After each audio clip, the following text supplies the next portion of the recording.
हिंदुस्तान में corona virus का कहर चल रहा है। 60 दिन से ऊपर हिंदुस्तान में लॉकडाउन है। ज्यादातर इकोनॉमिक एक्टिविटी स्टैंड स्टिल पे आ गई थी। लोगों का जीने में परेशानी हो रही थी। कोरोना वायरस बढ़ रहा था, लेकिन इकोनॉमिक एक्टिविटी से त्राही त्राही मच रही थी, क्योंकि इकोनॉमिक एक्टिविटी बंद हो गई थी। एक ऐसा क्षेत्र है जहां पे लॉकडाउन का कहा जाए तो कुछ फायदा दिखा। वो था एयर पोल्यूशन बहुत कम हो गया और आसमान नीला दिखने लगा। मैं दिल्ली में हूं और मेरे साथ हैं गुफरान बेग साहब। वो भारत के एयर पोल्यूशन मॉनिटरिंग नेटवर्क के हेड हैं और साइंटिस्ट हैं Indian institute of tropical metrology Pune में। और कहीं ना कहीं जो एयर पोल्यूशन का, सफर का और एयर क्वालिटी इंडेक्स का अगर कहा जाए तो बेग साहब जन्मदाता हैं उसके। और शायद आपने भी बेग साहब इतनी साफ हवा तो पहले नहीं ली होगी। बिल्कुल सही है। मेरे ख्याल से मुझे तो मेरे जानने में इवन पूना के अंदर भी इतनी साफ हवा नजर नहीं आई।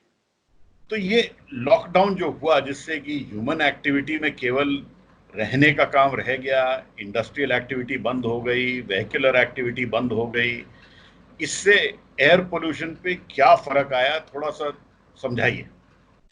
जी, जैसा आपने बताया है कि कहर के बीच में गॉड भी हमको जो है एक स्वर्ण रेखा देता है। हम्म। वही स्वर्ण रेखा जो है, पूरे इतना बड़ा कहर चल रहा है उसके बीच में एयर प्रदूषण या वायु प्रदूषण के माध्यम से हमारे पास में आई। आपको जैसा विदित है कि प्रदूषण जो आप देखते हैं, हवा का प्रदूषण होता है, वो दो कारणों से होता है।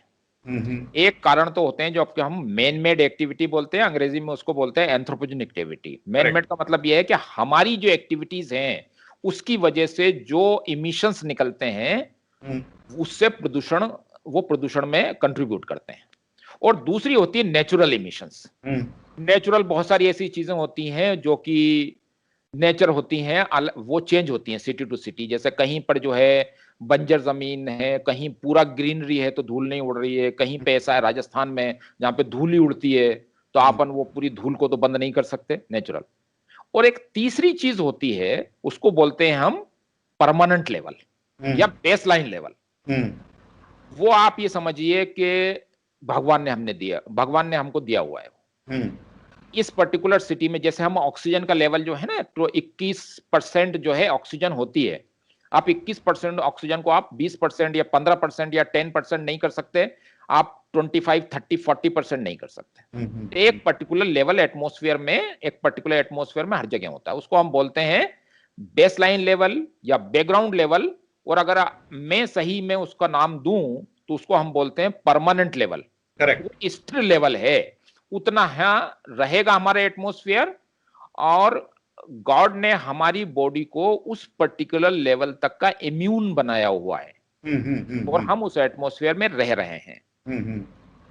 अब लॉकडाउन की वजह से क्या हो गया, इसमें से जो एक फैक्टर जो कि सबसे बड़ा फैक्टर होता है, करीब उसमें समझिए आपके 80 से 90% जो है, जो कंट्रीब्यूशन होता है, वो होता है आपको एंथ्रोपोजेनिक, जो मैंने मेन मेड एक्टिविटी बताया। हम और आप जो और करते हैं जिंदगी वो जीने के लिए, जो काम है, जो इकोनॉमिक एक्टिविटी है उसके लिए। इकोनॉमिक एक्टिविटीज को बूस्ट करने के लिए जो किया जाता है अपना, वो वाला है।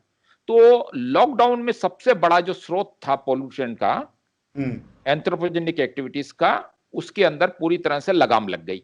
हम्म। और इमिशंस जो हैं सारे पॉल्यूटेंट्स का करीब करीब जीरो के नजदीक आ गया। हम्म। और उसकी वजह से प्रदूषण की मात्रा के अंदर, कुछ भी सिटी उठा के देख लीजिए आप, प्रदूषण की मात्रा में ड्रास्टिकली डिक्लाइन होना शुरू हो गया, मतलब कम होना शुरू हो गई, भारी कमी हो गई। भारी कमी हो गई। और वो भारी कमी मतलब ऐसा है कि आज से लॉकडाउन शुरू हुआ 23 तारीख से हो, तो एकदम से आपको ड्रॉप नजर आया, जैसे को पानी को फेंक दिया ऊपर से लेके, तो जैसी धार दिखती है नीचे, उस तरकीब से ऊपर था और उसके नीचे ऐसा आ गया। हम्म। तो ये प्रदूषण जो है, शुरू में जो पहला लॉकडाउन था 6-7 डेज, वहां पे प्रदूषण जो है, खास तौर से मैं सिटी अगर मैं बयान करूं तो दिल्ली, मुंबई, पुणे, अहमदाबाद, कलकत्ता एंड चेन्नई, जिसमें कि हम सफर साइंटिस्ट लोगों ने इसके अंदर शोध करी है। तो इन सब में NO2 में 70 से 80% से लेके और 30 से 40% की कमी रही, पहले हफ्ते की बात कर रहा हूं। PM 2.5 PM 10 के अंदर भी आपको 30% से 60% के आसपास की कमी दिखाई गई। और ऐसे ही आप देखेंगे CO के अंदर या दूसरे भी किसी भी प्रदूषण को ले लें, SO2 के अंदर 60-70% चला गया, क्योंकि वो सारा का सारा इंडस्ट्री से आता है। तो इतना कमी मालूम हुई।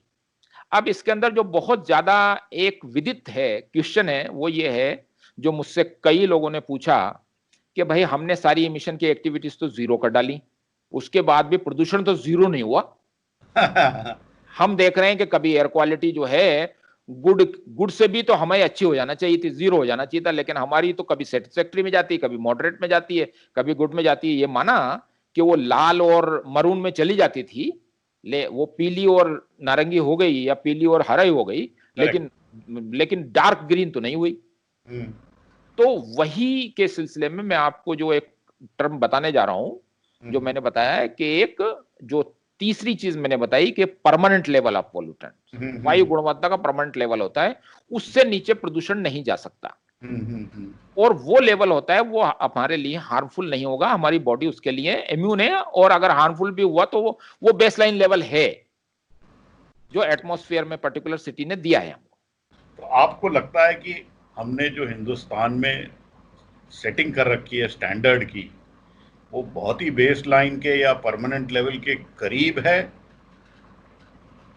देखिए, ये बिल्कुल बहुत सही सवाल है। इसमें यह है कि अभी तक जो हम बेसलाइन लेवल बनाते थे, या हमारे जो standards, national ambient air quality standard जिसको हम बोलते हैं, वो देते थे, तो हमारे एक्सपर्ट्स, पॉलिसी मेकर, साइंटिस्ट मिलके जो भी थ्योरेटिकल नॉलेज है और जो भी कोरिलेटिव स्टडी आई हैं, जो कि clinical research versus pollution level से रिलेटेड और उनके सिम्टम्स हैं, उसके हिसाब से करी गई हैं।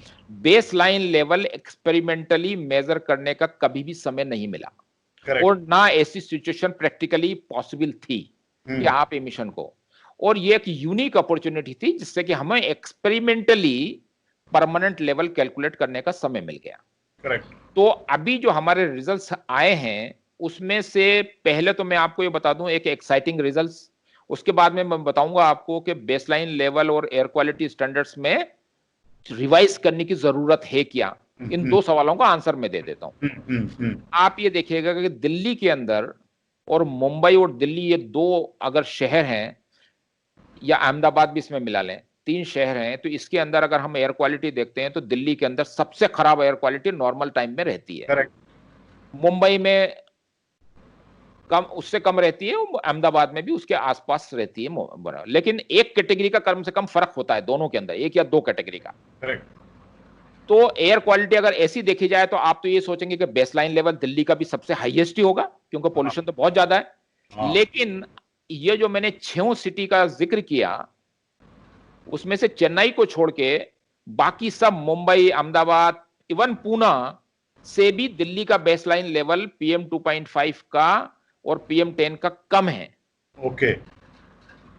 लेकिन जो उसकी ज्योग्राफी है, जो वेदर की वर्नेबिलिटी है, उसकी वजह से पोल्यूशन ट्रैप होता है, और वही इमिशंस जो अगर मुंबई में होंगे तो इतने एक्सप्लॉइट नहीं होंगे जितने कि दिल्ली में हो जाते हैं। Correct. और वो पोल्यूशन लेवल बहुत ज्यादा हो जाता है। और यही एक रीजन है कि लॉकडाउन के बाद में जो रिडक्शन देखा गया वो दिल्ली के अंदर बहुत ज्यादा ड्रॉप हुआ। Correct correct. पूना के अंदर बहुत कम ड्रॉप हुआ, क्योंकि पूना वाज वेरी ऑलरेडी जो है very close to baseline level था। तो लोग ये बहुत सोच रहे थे, एक सवाल ये था कि जब इमिशंस हर जगह लॉकडाउन बराबर ही हुआ है तो ड्रॉप परसेंटेज वाइज बराबर होना चाहिए। लेकिन दिल्ली में तो 70% हो गया, मुंबई के अंदर 50 हुआ, पूना के अंदर तो आपका 30 हुआ। लेकिन सवाल यह है कि एक लेवल से नीचे तो ड्रॉप हो ही नहीं सकता। Correct correct. तो वो वाला लेवल का ये उसका है। तो अभी आपको दूसरा जो सवाल है आपका, उसके अंदर ये है कि एक तो बेसलाइन लेवल हो गया। अभी के जो हमारे स्टैंडर्ड्स हैं, जो कि हम डार्क ग्रीन जिसको बोलते हैं, जिसको हम बोलते हैं गुड एयर क्वालिटी, हमारे मोस्ट ऑफ द सिटी अगर एक पहली नजर में जब देखा गया तो उसमें ये मालूम पड़ा कि मोस्ट ऑफ द सिटीज के अंदर जो बेसलाइन लेवल मिला है या तो कंपेरेबल है या थोड़ा उससे ज्यादा ही है नेचुरल हाँ, लेवल जो हाँ, हमारे ग्रीन का है, हाँ, और वो थोड़ा सा मिसमैच है। हाँ, नाउ अभी आप इसके अंदर ये देखिएगा कि ये बेसलाइन लेवल तो गॉड गिफ्टेड है करेक्ट, और वो नेचर ने हमको दिया है। अब इसके अंदर हमको ये स्टडी करना है कि हमारी economy activity as well as air pollution की लड़ाई दोनों को साथ साथ अपने को जाना है, देश का प्रोग्रेस करना है। Economic activity has to go to correct, boost our economy, so that is one. सो दोनों चीजें पैरेलली टैकल करना है।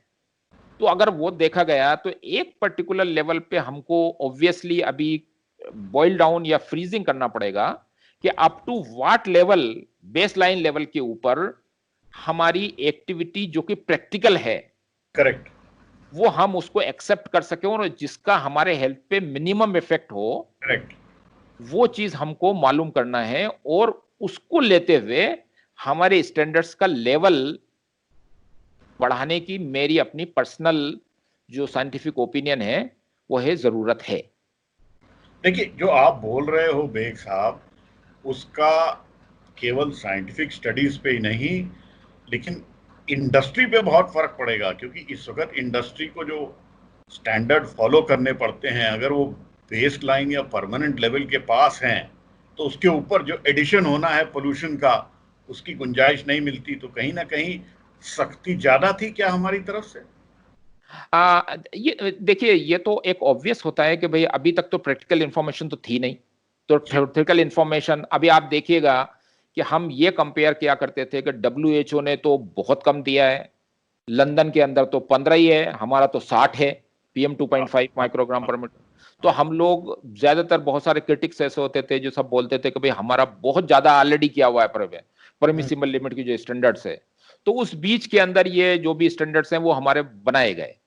लेकिन अब जब हमको मालूम है कि अभी हमारा बेसलाइन लेवल ये है, तो हम्म, हमारे पास में एक बहुत स्ट्रॉन्ग आर्गुमेंट है और बहुत स्ट्रॉन्ग बेस है कि हम्म, भाई अभी ये लेवल है जो कि हमारा रहने वाला है, और हमारी इकोनॉमिक एक्टिविटीज को डालना है इसके अंदर, हमको हेल्थ की स्टडी करना है और एक पर्टिकुलर लेवल हमको बनाना ही पड़ेगा। जहां तक करेक्ट, आपने इंडस्ट्रीज का सवाल बताया, उसमें दो चीजें हैं। नंबर एक तो ये है कि ऑब्वियसली ये करेक्शन जो है लेवल का बढ़ाने वाला, ये तो बुद्धिजीवियों को और हम लोग सब जो पॉलिसी मेकर साइंटिस्ट बैठ के उसको सोचना ही है। But in addition to that, production even उसके अलावा भी बढ़ सकता है अगर आप ऐसे मेजर्स लें जो कि न्यू टेक्नोलॉजी आ रही है जिसके हिसाब से कि जिसको आप इमिशन मिनिमाइज कर सकें और प्रोडक्शन बढ़ा सकें। तो वो करेक्ट। तो दोनों चीजें साथ साथ चलना चाहिए। बीच में जब लॉकडाउन चल रहा था, तब कुछ स्पाइक देखे गए पोल्यूशन के, खासकर दिल्ली के एरिया में। वो जी कैसे एक्सप्लेन करोगे बेग साहब? जी, ये बहुत इंपॉर्टेंट क्वेश्चंस हैं। और ये जब ये हुआ था, जो स्पाइक आई दिल्ली के अंदर, इनफैक्ट सेटिस्फैक्ट्री से ऑलरेडी एयर क्वालिटी लॉकडाउन के बीच में पुअर और वेरी पुअर हो गई। हम्म, हम्म, और उस टाइम बहुत बड़े कई लोगों के कान खड़े हुए कि भाई ये इमिशन तो खत्म हो गया, उसके बावजूद इतना हो रहा है, इसका मतलब इमिशन का कोई लेना देना नहीं है एयर पोल्यूशन से, ये तो बढ़ ही रहा है। तो ये सारे क्वेश्चंस मुझसे भी पूछे गए, बहुत अच्छे हुए। लेकिन उस टाइम मैंने उनका रुझान, हमारी जो सफर की फोरकास्ट है, 5 डेज फोरकास्ट डस्ट की हम करते हैं, उधर की तरफ उनका आकर्षित किया। ये गर्मी के दिन में क्या होता है कि डस्ट स्टॉर्म जिसको बोलते हैं, कि आंधी तूफान हाँ, बहुत धूल ज्यादा वा- होते हैं। धूल वाली आंधी जिसको हम लोग बोलते धूल हैं, या वाली पीली आंधी। आंधी बोलते हैं। आप दोनों, हम राजस्थान से हैं सर। जी पीली जी। आंधी आती थी, काली आंधी आती थी, पहले बहुत लू लग जाती थी। लग जाती थी। बिल्कुल, बिल्कुल। बिल्कुल, तो वही वाली आंधियां गर्मियों में बहुत ज्यादा होती हैं। तो राजस्थान से आने वाली, या अफगानिस्तान बॉर्डर उस साइड में, बॉर्डर के उस साइड से भी, और पूरा जो डेजर्ट एरिया है वहां से स्टॉर्म, टेम्परेचर बढ़ता है, विंड स्पीड बढ़ती है, तो बहुत नेचुरल सी चीजें हैं। हमने इसका प्रेडिक्शन किया था कि ये आने वाली है, और एयर क्वालिटी अभी सेटिस्फैक्ट्री से आने वाले 4-5 दिन के बाद में ये पुअर वेरी पुअर हो जाएगी। और ये चिंता ना करें अभी आप, पुअर वेरी पुअर हुई है बहुत छोटे समय के लिए, जैसे ही आंधी सबसाइड होगी ये सेटिस्फैक्ट्री लेवल पे चला जाएगा, और वही हुआ। एक तो ये एक चीज हो गई।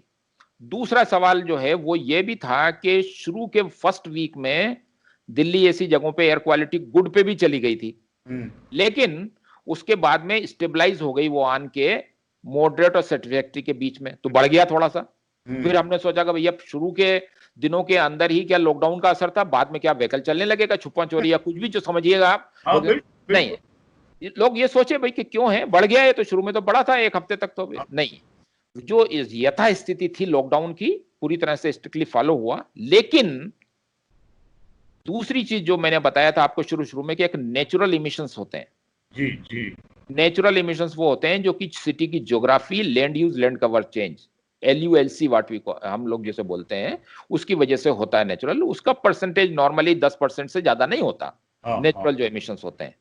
तो उसमें से एक ये होता है कि गर्मियों के दिनों में जो आपकी जमीन अगर बहुत ज्यादा हरियाली है और फुरवारी है तो वहां से धूल नहीं उड़ेगी कितनी भी हवा तेज चले।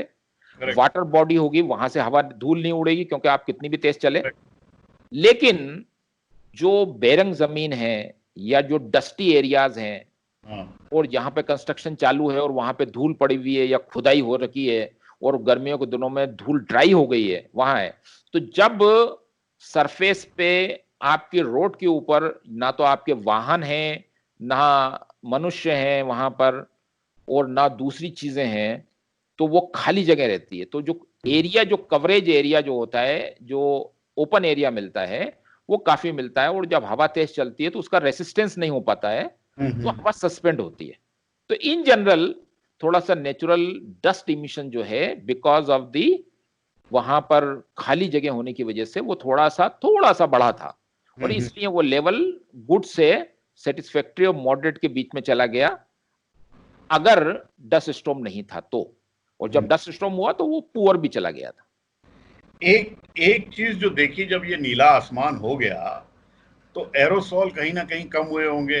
और इस वक्त जो एक गर्मी का, कोरोना के साथ साथ भीषण गर्मी चल रही है, क्या ये गर्मी बढ़ी है क्योंकि एरोसॉल कम हो गए हैं, एयर पोल्यूशन कम हो गया है? देखिए, ये बिल्कुल ये सवाल ये है कि सरफेस से लेके और ट्रोपोस्फियर तक जो भी हमारे धूल के कण, बड़े कण जो होते हैं उनको हम एरोसोल्स बोलते हैं।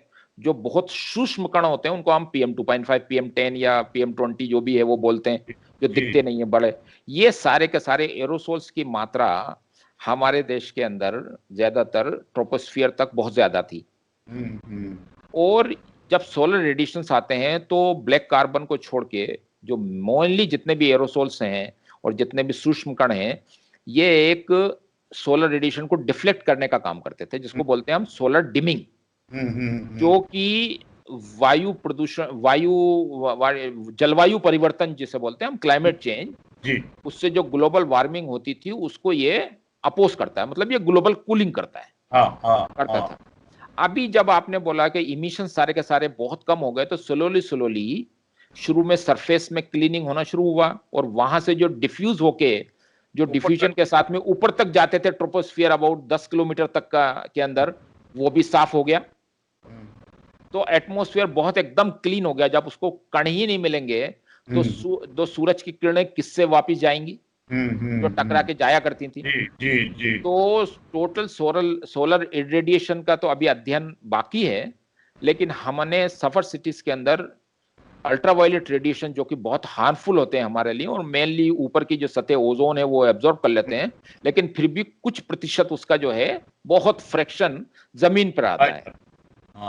UVC जिसे बोलते हैं, UVB, UVC, और हम UVC का अध्ययन करते हैं पूरे करने के लिए। तो इन दिनों जैसे ही लॉकडाउन शुरू हुआ उसके कुछ दिनों के बाद में जैसे ही आसमान, ट्रोपोस्फियर में एरोसोल की मात्रा कम होना शुरू हुई और पूरा क्लीन हो गया, तो UV इंडेक्स जो है वो पिछले साल के इसी सेम समय के मुकाबले में 15 से 40-50% के अंदर उसकी बढ़ोतरी हो गई। उस रेडिएशन बढ़ोतरी हो गई यूवी रेडिएशन की। अच्छा।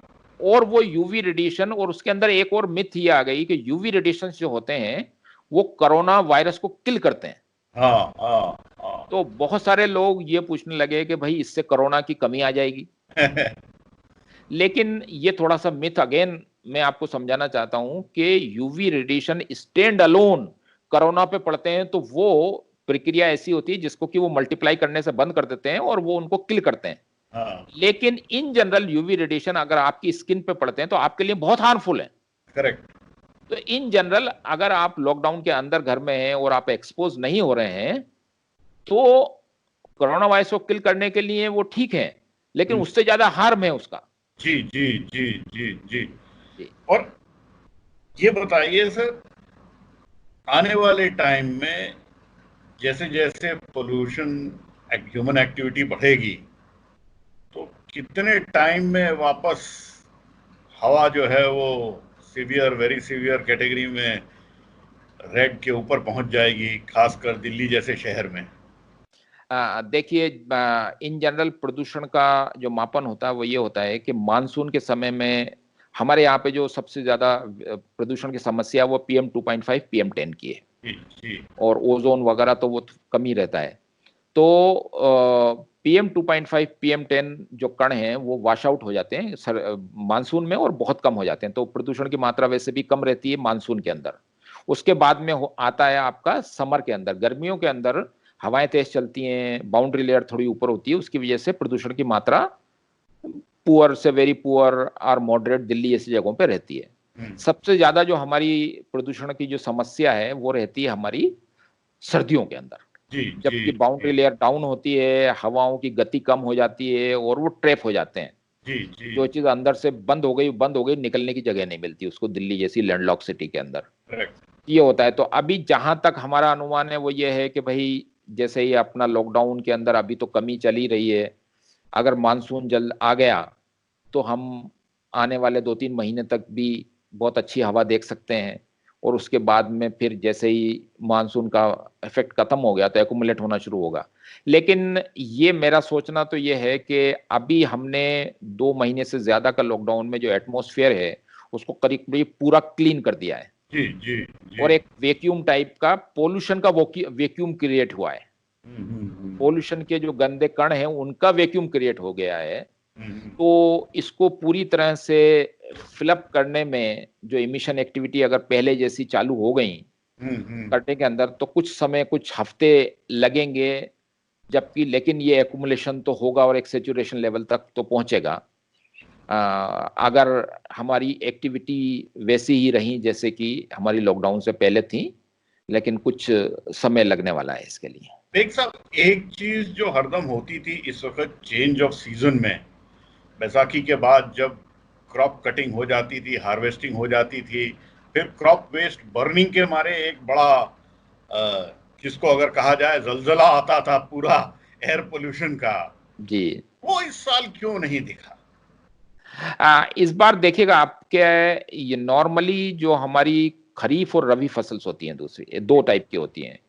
तो ये जो इन दिनों जो कटती है फसल और जो जलती है वो रबी फसल होती है। जी जी। आमतौर पर और क्यों है इस वक्त?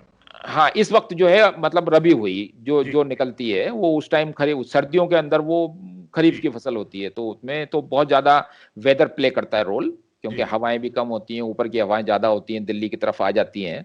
लेकिन इन दिनों दो चीजें होती हैं एज सच। ये जो रबी फसल की कटाई के अंदर जो जलाई होती है, जी। इसमें दिल्ली में एज सच बहुत ज्यादा असर नहीं पड़ता इसका, क्योंकि हवा बहुत तेज होती है अच्छा। और हवा दिल्ली की तरफ नहीं होती है। और तेजी के साथ में जो हवा होती है वो दिल्ली की तरफ, और बाउंड्री लेयर ऊपर होती है तो ऊपर से करके वो निकल जाती हैं और अच्छा। इतना अफेक्ट नहीं पड़ता इन जनरल इन दिनों के। लेकिन फिर भी फर्क तो पड़ता है। हम्म ऑब्वियसली अगर कुछ चीज जल रही है, चाहे भली से वो कैसी भी हो जल रही है तो, लेकिन इस बार जो है थोड़ा बहुत स्पाइक, एकाध एक स्मॉल स्पाइक जो आई है वो उससे एट्रीब्यूट की जा सकती है। अच्छा। लेकिन हाँ, थोड़ी बहुत जो जैसे कि हमने डस्ट स्टॉर्म के साथ साथ कुछ स्पाइक्स थी, बहुत कम, वो स्पाइक की जा सकती है। लेकिन फिर भी जब एटमॉस्फेयर क्लीन था तो उनके जो प्रवाह की गति थी वो भी बहुत तेज थी अच्छा अच्छा अच्छा अच्छा। और बहुत ऊपर तक प्ल्यूम चले गए थे, क्योंकि वो एरोसोल जो रोका करते थे उनके, हाँ उनका हाँ। मूवमेंट वर्टिकली और हॉरिजॉन्टली वो बहुत ज्यादा सक्रिय हो गए हम्म और वो डिफ्यूजन बहुत जल्दी हो गया उसका। और हम्म। दैट ये एक रीजन था कि इसका असर भी बहुत कम पड़ा है। बेग साहब, एक लॉकडाउन ने ये सिखा दिया कि हमें नीला आसमान मिला और साफ हवा मिल गई। जी। कहीं ना कहीं जो पब्लिक है उसको साफ हवा मिलने का एक एक कहा जाए टेस्ट मिल गया, प्रमाण मिल गया। प्रमाण मिल गया, एक एक बिल्कुल आपके जहन में आ गया कि ये हो सकती है साफ हवा, तो क्या आने वाले टाइम में आपको लगता है आपके जैसे वैज्ञानिकों को आसान रहेगा समझाना लोगों की कि वायु प्रदूषण कम करा जाए और इंडस्ट्रियल एक्टिविटी को बैलेंस किया जाए? बिल्कुल सही फरमाया आपने। ये अभी तक तो हम अगर किसी को कन्विंस करते थे, आम जनता को और बाकी लोगों को भी, तो वो सब थ्योरेटिकल नॉलेज के ऊपर था। इवन स्टैंडर्ड्स वगैरह बने ये है। अभी एक शब्द है जो मैं हमेशा इस्तेमाल करता हूं, उसको बोलते हैं सेल्फ मिटिगेशन। स्वयं की इच्छा से सफाई का अभियान। तो अभी जब जनता ने और हम लोगों ने, सबने, सोसाइटी ने ये देख लिया है कि भाई प्रत्यक्ष को प्रमाण की जरूरत नहीं होती। करेक्ट। और वो प्रत्यक्ष अभी हमने देखा है एक्सपेरिमेंटली कि ये एमिशन स्रोत कम हुए तो पोल्यूशन का कितना ड्रॉप, कितना लेवल हो गया। और हमने आसमान को नीला देखा, और कई जगह ऐसी हैं जहां से कि हमने गंगोत्री और हिमालय की चोटी भी देख डाली। जलंधर से दिखी, लुधियाना से जलंधर से दिखी। लुधियाना से दिख डाली। तो ये सब लोगों को विदित है, पढ़ा भी है, देखा भी है, समझा भी है। तो मेरे ख्याल से मेरा पूरा मानना ये है कि अभी जो कन्विंसिंग पावर है बहुत ज्यादा बढ़ गई है, और सेल्फ मिटिगेशन के जो एक्टिविटीज हैं लोगों ने रियलाइज किया है, उसमें बहुत बढ़ोतरी होगी। और हम लोगों को भी जो एक समझाने की जो इच्छा रहती थी, जो हम थ्योरेटिकल नॉलेज के बेस के ऊपर किया करते थे, अभी इसका प्रमाण और एविडेंस भी पूरी तरह से जनता के सामने है, वो मिला है। तो मेरे ख्याल से इसका फायदा तो सेल्फ मिटिगेशन में बहुत होने वाला है। काफी हद तक अगर कहा जाए बेग साहब, तो लोगों ने लॉकडाउन के टाइम तो छुट्टी मनाई, आपने लगता है बहुत मेहनत की समझने के लिए कि प्रदूषण की हालत कैसे सुधर गई और आगे कैसे सुधारी जा सकती है। देखिए, हम और मेरे साथ में जो भी मेरे रिसर्च स्कॉलर्स हैं, बच्चे हैं, काम करने वाले, पीएचडी कर रहे हैं, जो करने वाले हैं, इन दिनों घर में बैठ के उनका प्रोडक्शन मेरे ख्याल से 5 से 7 गुना ज़्यादा बढ़ा है। और उन्होंने जो है बहुत ज़्यादा काम किया। दूसरा ये है कि इतना बड़ा नेटवर्क है सब सिटी के अंदर, लॉकडाउन के अंदर उसका मेंटेनेंस करना, उसको सही से रखना। और हमारी जो पृथ्वी विज्ञान मंत्रालय है, उसके अंदर सबसे टॉप मोस्ट प्रायोरिटी रहती है कि कैलिब्रेशन और QAC, quality control and quality assurance, वो सबसे सब सख्त से सख्त रखा जाए, तो उसमें कोई कंप्रोमाइज नहीं होगा। और जनता को डाटा दिया जाए, तो वो उसका हमने पूरा ख्याल रखा। तो आपका जो कहना है कि इस त्रासदी के अंदर भी जो कोरोना ने फैलाई है, उसके अंदर हमारे जो स्कॉलर्स हैं, बच्चे हैं, उन्होंने बहुत मेहनत और लगन के साथ में बिना रेस्ट किए हुए काम किया है, और उसका रियली वो धन्यवाद के पात्र हैं इन सब चीज़ों के लिए बहुत। कहीं ना कहीं आपको भी कोरोना योद्धा बोला जा सकता है। ये तो आपका बड़कपन है, आप बोले या कुछ जो भी बोलिएगा। लेकिन हाँ, हमने जनता के जहां तक हो सका पहुंचाने की कोशिश करी है, और समझाने की, और जितना भी इंफॉर्मेशन है उसको ट्रांसपेरेंटली शेयर करने की पूरी कोशिश की है। बेग साहब, आपसे बात करके बहुत अच्छा लगा। अगर आप इसी तरह का नीला आसमान और जी, साफ हवा दे सकें हिंदुस्तान को, तो कहीं ना कहीं सारे हिंदुस्तानी आप पे बहुत शुक्रगुजार होंगे। और शायद बिल्कुल। लॉकडाउन का यही एक लास्टिंग इम्पैक्ट रह जाए तो भारत के लिए बहुत बड़ी बात होगी। बहुत बहुत धन्यवाद सर। बहुत बिल्कुल। बहुत धन्यवाद बात करने के लिए बेग साहब। धन्यवाद, धन्यवाद सर, धन्यवाद। बात